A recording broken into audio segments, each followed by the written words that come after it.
Hello, my name is Jim Toot, and I'm an Associate Professor of Political Science at Central Virginia Community College. In this video, we'll discuss the U.S. economy. Economic policies. The government's response to the 2007-2008 economic crisis was unusual. We now turn to the government's usual economic policies and the institutions, most of which we have already mentioned, responsible for deciding on and implementing the policies.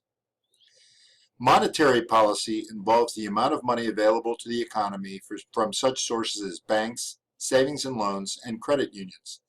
The Federal Reserve Board, or the Fed, is responsible for monetary policy. The Fed supervises and regulates banking institutions and maintains the financial system to attain economic stability and promote growth.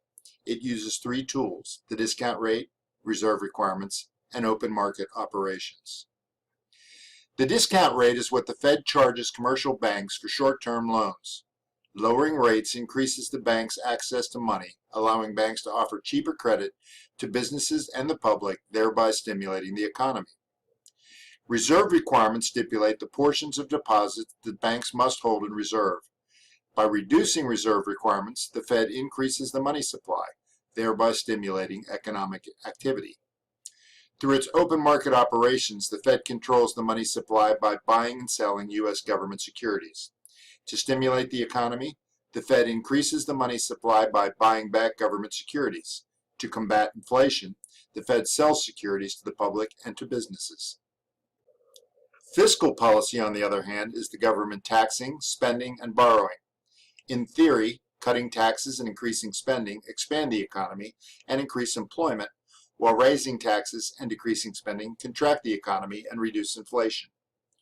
Higher corporate and personal tax rates reduce the profit margins for companies and the disposable income for the population at large.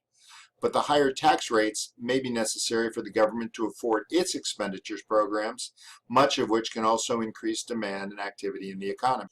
The main devisers of the government economic program are the Director of the White House National Economic Council, or the NEC, the Secretary of the Treasury, the Chair of the Council of Economic Advisors, or the CEA, and the Director of the Office of Management and Budget, or OMB. The President's Economic Recovery Advisory Board, composed of outside economists, CEOs, and labor officials, was introduced in November 2008. The National Economic Council coordinates domestic and international economic policymaking. Its director has an office in the West Wing and is responsible for brokering the ideas of other economic policy advisors and controlling the President's daily economic briefings. The Secretary of the Treasury usually comes from the financial or business world. The degree to which a Treasury Secretary influences economic policy depends on his political skill and his relations with the President. The Treasury Department is largely responsible for tax collection, payments and debt services, and enforcing federal finance and tax laws. Its interests include trade and monetary policy, international finance, and capital movements. The Council of Economic Advisors consists of three economists, usually academics. Ostensibly nonpartisan, they are appointed by the President and are members of the presidential staff. The chair of the CEA represents it at the President's economic briefings. The CEA's job is to diagnose the health of the economy, analyze trends and developments, and offer recommendations.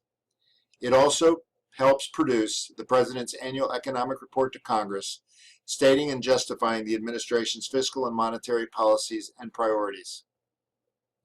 The Office of Management and Budget is largely responsible for preparing the President's budget and for establishing the budgets of the federal agencies.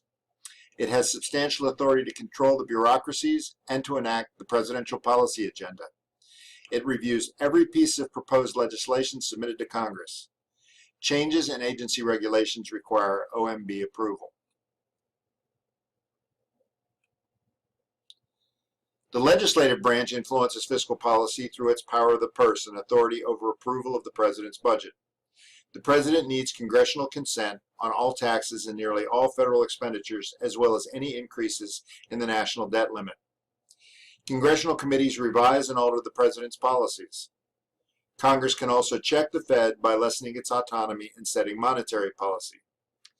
Members of Congress have party preferences, constituency needs, and interest groups' objectives in mind when considering policies. One or more of these may cause them to oppose or support the President's proposals. The budget proposal is a statement of the President's policy goals and priority for the next fiscal year. It consists of two main parts. Receipts are the amounts anticipated in taxes and other revenue sources. Expenditures or outlays are what the federal government expects to spend. The budget is supposed to be submitted to Congress by February 1st of each year. It is studied by the House and Senate Budget Committees with the help of the Congressional Budget Office, or CBO. In May, Congress adopts their budget resolutions. Over the summer, the House and Senate Appropriations Committees and their subcommittees decide on specific appropriations. In September, Congress passes a second budget resolution that reconciles the overall and itemized budget ceilings with the overall and itemized appropriations. The modified document is then submitted to the President for signing, which he does if he accepts the congressional modifications. The President may choose to veto them, compelling the process of reconciliation to continue. In reality, the timing of the passage of the budget resolutions and the budget itself are dependent on the degree and intensity of partisan conflict, disagreement between Congress and the White House, disagreement between the House and the Senate, and other clashes.